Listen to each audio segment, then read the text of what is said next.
Tinanong natin yung basakan natin guys na maliit guys dito sa likod bahay natin.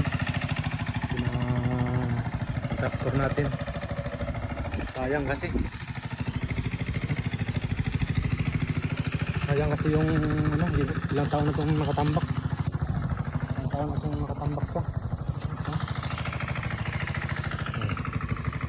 Ayun yung tubig punta dun. Yun.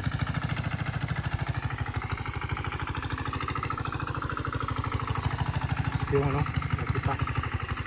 Hindi lang natrabaho. Sayang yung katiwang-wang lang. Ang konsumo guys.